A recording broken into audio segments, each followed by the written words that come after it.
Tina ye amira kwany kare. Amiro akwany kare me wajone go ati kamaleng.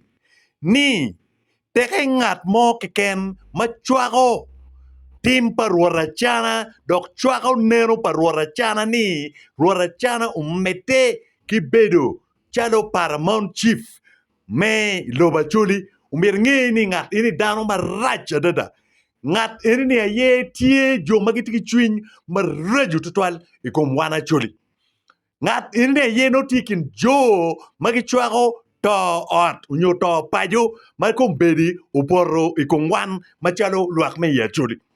Dong amira mete kiloka kuna waju kamaleng ni rudi eguni uduju matie te ruarachana ni giti rudi rego rek dok giti rudi magitie kenyo pi mir melim mun rudi magien gitie kinero mechara choli meno eneni aye rudi mape giti kitam mabe iloba choli dok gien giti rudi magiti kanyero peko dok chwin giyom pi to paju makumbedi upore loba chuli ni wok ki tela paruara chana.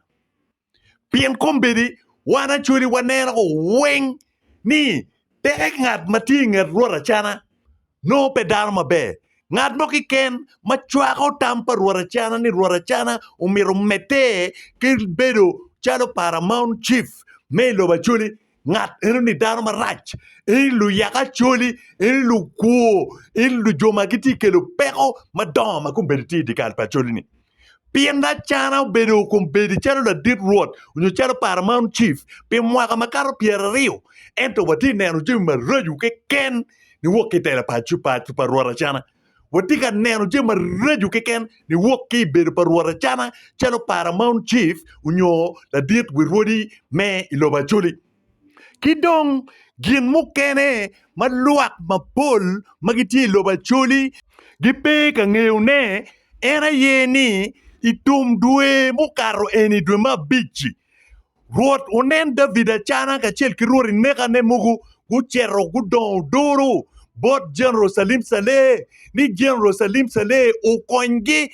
dogi ka General Salim Saleh pe ukonyo gin magiti ka tich kirura Achana ni chidong mete kibedo pa ruarachana chalo Paramount chief unyo chalo la wirudi me loba chuli ubigi koko man ena yedong miyo kare bot Salim Saleh me kupe kilu dirmo kene madon igamente kun wajuni pego uporogo ikom dano gima chalo ruarachana pego uporogo ikom la chudwa gima chalo ruarachana Dong government institution mukene ni kubin kukwany ruot Achana kilim. Ena ye dong kenyu Salim Saleh umiyo directive. Both government institution unyo jangamente ni umiro kikony ruot Achana kilim. So, iya chaki me due eni, due ma bichieli. Gamente umugulim ni funy, umiyo bot ruot Achana ikar maki miyo limbo ruarachana uchako wilu ruidi mugogo medugu ite umbrella mamege en macha ruarachana mana ye weko kumbedi wunu tika neno neni da kir ruidi mugu mati urek kumbedi mete gudugu inger rot Achana walu diru ruidi mugu mauno gipe kachwako tampa Achana dokgi pegi chie miripa Achana matwal kumbedi gudugu ikampa ruarachana pini dulim eruni ki poko mukene ki miyo bot rudi eruni mana ye tien lok ma weko polkare ana wajuni where there is money a Ugandan will die where there is money a Ugandan will become mad any man tim marach tutwal tim mecharo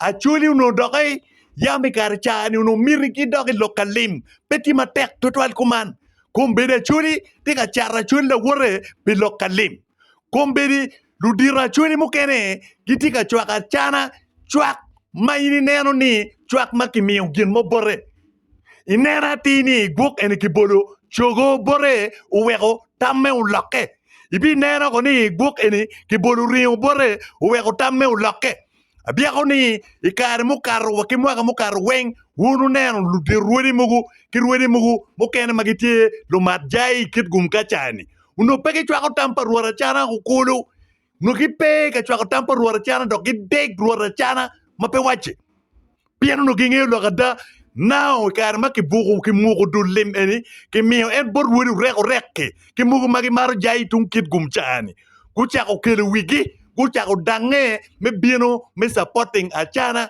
gi pe ka chwa Achana pini gi maru ruotu nen David Achana rudi egu magi tiu reko rek ki mugu magi maro jai ni pe gi maro Achana matwal gi tika chwa Achana pi du lim ma ki mio botgi tam gi uloke pilim ki ma ki mi obotgi we ko olo gunno koti mugu gu boli komgi bongi mugu ki gi mugu et gi chente mugu ni we ko tam gi tiga loke dong Acholi man pekit ma wan no Acholi wati kere eni pekit pa Acholi kombedi lu dirudi mugu ma giti rek eni ite ruornen David Achana ni giti chalo pari chayo yes they are like the Parises gingeo logada go weng ento gidek chwa logada gidek timo logada man ina yelu pari chayo rudi eguma giti teruora chana ni weng giti pari chayo gingeo logada go ni weng ento giti chwa logopa giti ka chwa ot ko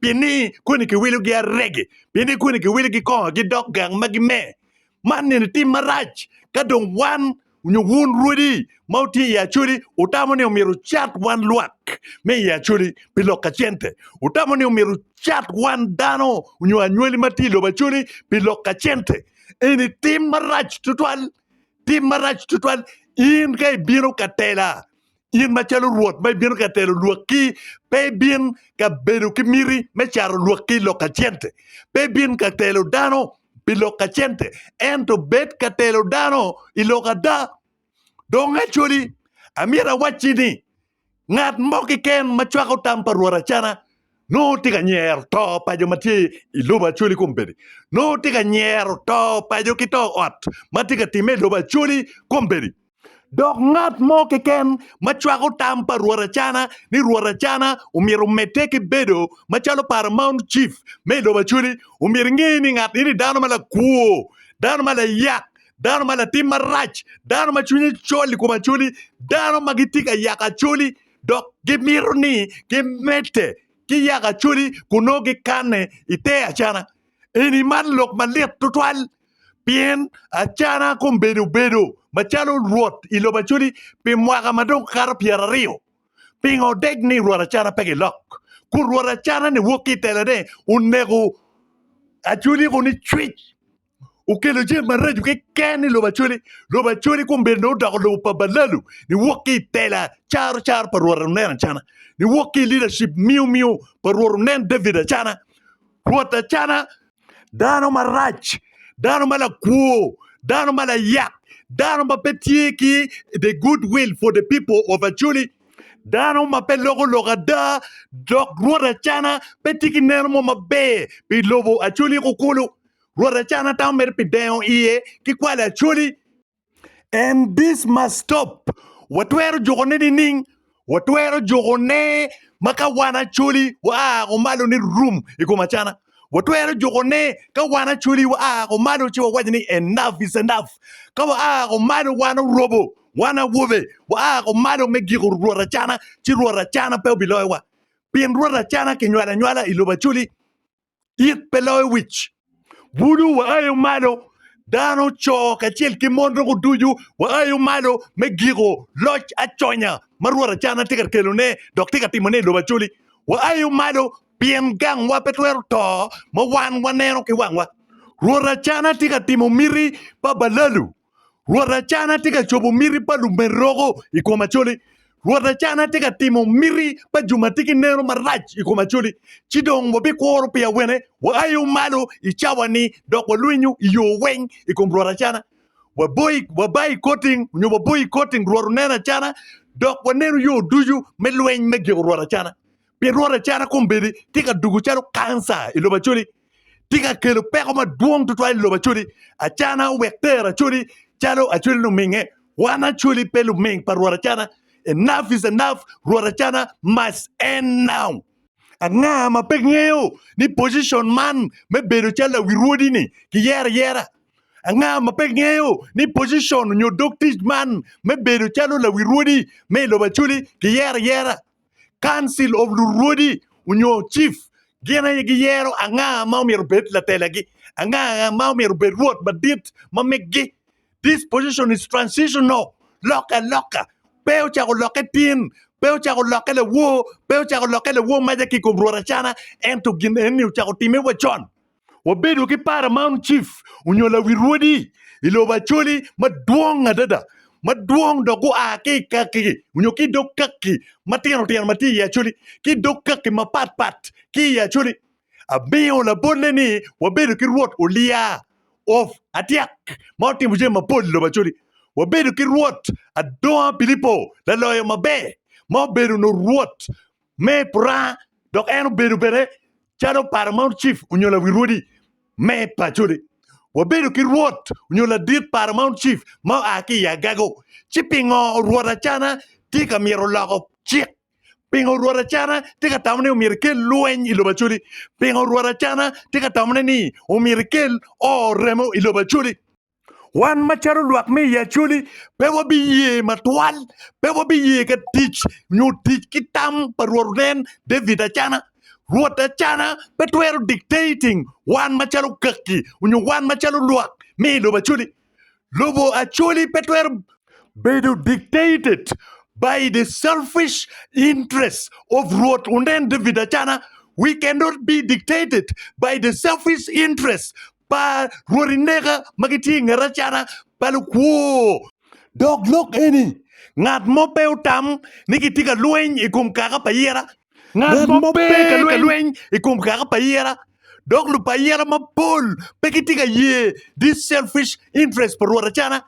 Lupa yera po le weng peke mir timan me kuo perwarachana timan me yak perwarachana timan me kelo mone ikaka chuli lupa yera tima pol wabot wai para bekacha ana da na kikume aki kaka pa yera ada na monywalum wora aki kaka pa yera ti chubu ato para bora ubera nyera chubu lu bora uberu wone ma aki kaka chubu ipayera. I will advocate for the truth.